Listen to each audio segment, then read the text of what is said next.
Periyar Maniammai Institute of Science and Technology, Tanjavur. Civil engineering with specialization in GIS, remote sensing and more. Summer வந்தாச்சு.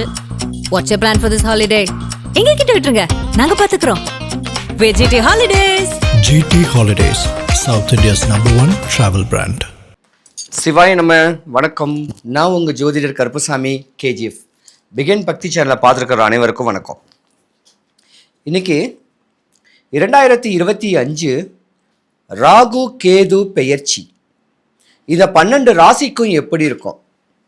பொதுவாக ராகு பகவான் கேது பகவான் பெயர்ச்சின்னு கேட்டாவே ஒரு மனுஷன் தரையில் இருக்கிறவன் உச்ச நிலைமைக்கு போகக்கூடிய தன்மை.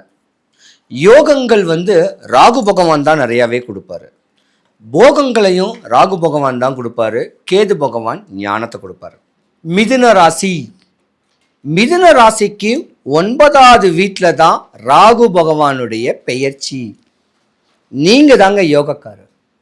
படிக்கிற பிள்ளைங்க படிப்பு அறிவு இல்லாம, படிச்சும் படிப்புக்கேத்த வேலை இல்லாம, படிச்சு வேலை இருந்தும் அதுக்கு உண்டான தன்மை இல்லாம கஷ்டப்பட்டுக்கிட்டு இருந்த ஒரு ஜாதகம் யாருன்னா மிதுன ராசிக்காரங்க தான்.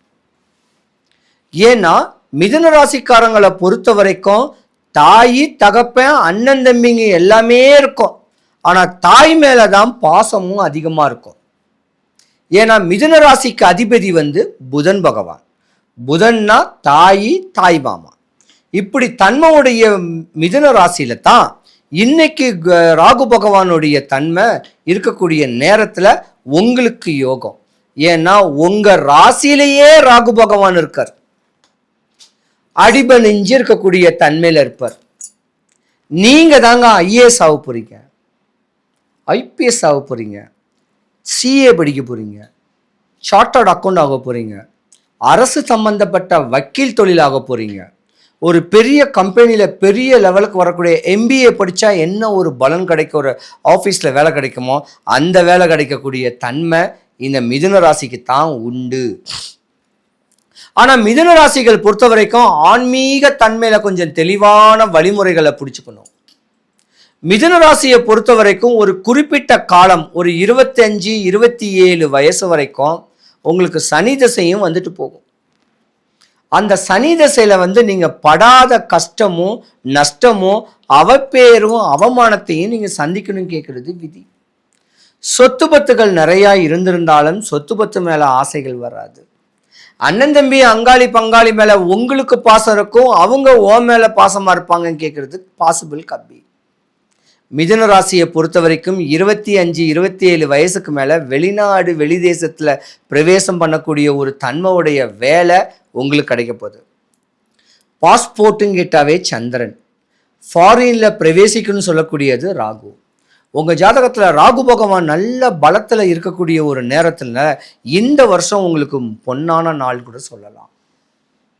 காற்றுள்ள போதே தூத்திகள் சொல்லக்கூடிய தன்மையில் மிதுன ராசி அன்பர்களுக்கு என்ன ஆசைப்படுறீங்களோ அது நடக்கக்கூடிய நேரம் இனிமே தான்.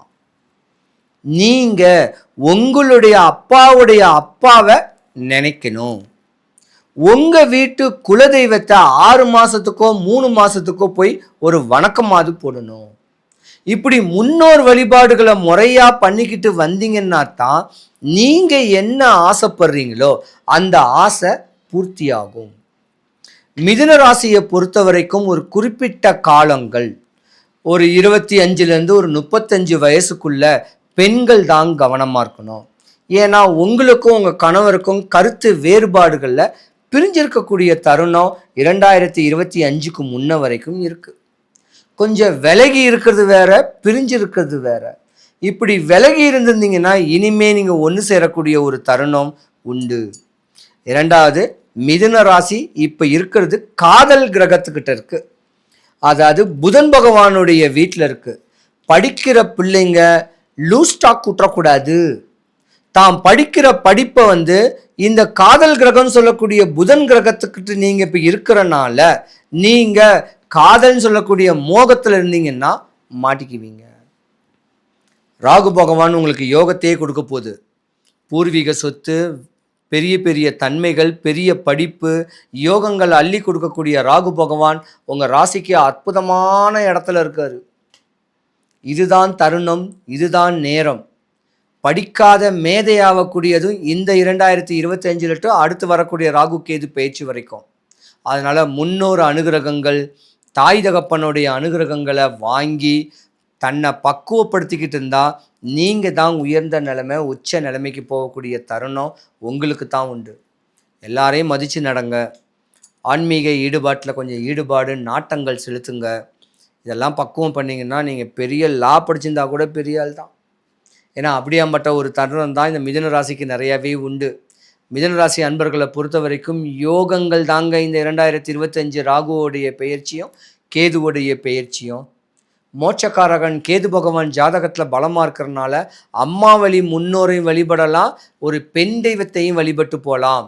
இப்படி முறையாக வழிபட்டு வந்தீங்கன்னா உங்கள் ஜாதகம் டாப் ஜாதகம்னு சொல்லலாம். இருக்கிறதுலே நம்பர் 1 நல்ல சூப்பரான நேரம் மிதுன ராசிக்கு.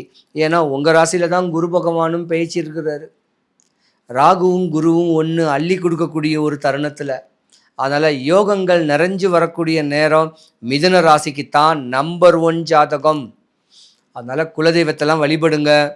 அக்கம் பக்கம் இருக்க வேண்டிய பக்கத்தில் இருக்கிற கோயிலுங்களுக்கெல்லாம் போனீங்கன்னா நீங்கள் என்னவா ஆகணுமோ, ஏது ஆகணுமோ, என்ன துன்பங்கள் நடந்து இப்போ விமோச்சனம் கிடைக்கணும்னு ஆசைப்படுறீங்களோ அது எல்லாமே அமையக்கூடிய தருணம் மிதுன ராசிக்காரர்களுக்கு தான் உண்டு. மிதுன ராசியை பொறுத்த வரைக்கும் ஒரு லா படிக்கலாம், ஒரு டீச்சர் ஆகலாம், இன்னும் சொல்லப்போனால் பெரிய உயர்ந்த பேங்க் சம்மந்தப்பட்ட ஒரு படிப்பு படிக்கக்கூடிய தருணங்களும் உங்கள் ராசியில் நிறையாவே இருக்குது. இருந்தாலும் குறிக்கோளோடு இருந்துக்குங்க. ஏன்னா மிதுன ராசின்னு கேட்குறது ஒரு சிஸ்டர் ஜாதகம்னு சொல்லலாம், ஆண்களாக இருந்தால் சித்தர் ஜாதகம்னு சொல்லலாம். ஒரு குறிப்பிட்ட காலத்துக்கு மேலே கல்யாணம் பண்ணக்கூடிய ஆசைகள், இன்டென்ஷன் வராது.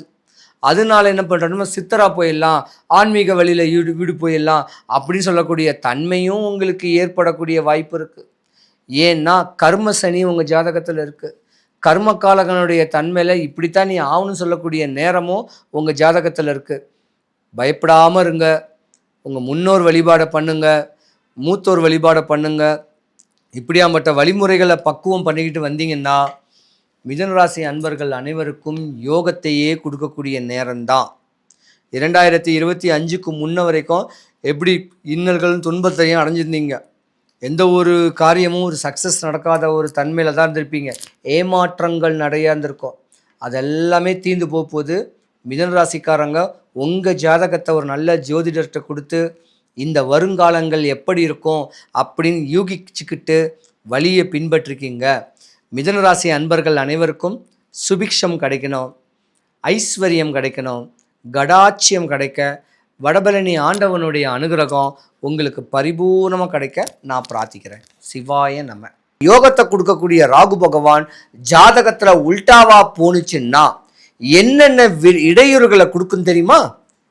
கர்மக்காரகன் சொல்லக்கூடிய கர்ம பலனை அனுபவிக்கக்கூடிய தன்மையும், தாத்தாவுடைய சாபம், முன்னோர் சொத்துல இடையூறு, வம்பு தும்பு வழக்கு, குடும்பத்தில் ஒரு சுப நிகழ்ச்சி நடக்காத ஒரு தருணத்தையும் ராகு பகவான் கொடுப்பாரு. அந்த மாதிரி ஒரு தருணத்தில் நீங்கள் ராமேஸ்வரம் போகணும்.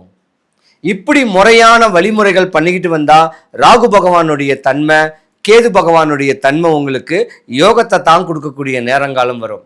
ராகு பகவான் ஜாதகத்தில் உச்சமாக வர்றதுக்கு ஒரு சின்ன ஸ்லோகம் சொல்கிறேன்.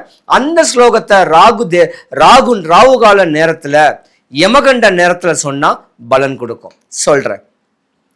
இன்பமே செய்யும் ராகு கேது பகவானே, அன்பால் நான் உன்னை அடிப்பணிவேன், என்பால் நான் அடைந்த துன்பங்கள் போய் இருள் அகற்றி தூய நலம் திகழ எனக்கு இன்றே தருவாய் அருள், ராகு கேது பகவானே போற்றி. இப்படி இந்த ஸ்லோகத்தை சொன்னீங்கன்னா ராகு கேதுவோடைய தாக்கம் குறைஞ்சு உங்கள் வாழ்க்கை சுபிக்ஷம், ஐஸ்வர்யம், கடாட்சியம் கிடைக்க வழி கிடைக்கும். சிவாய நம. சிவாய நம. என்ன நீங்கள் பார்க்கணுன்னா கூகுள் மேப்பில் கேஜிஎஃப் கருப்புசாமின்னு போட்டிங்கன்னா என்னுடைய வீட்டு அட்ரஸ் லொக்கேஷன் ஆகிடும். ஃபோன் பண்ணிவிட்டு ஒரு வாட்ஸ்அப் பண்ணிவிட்டு வாங்க. சிவாய நம.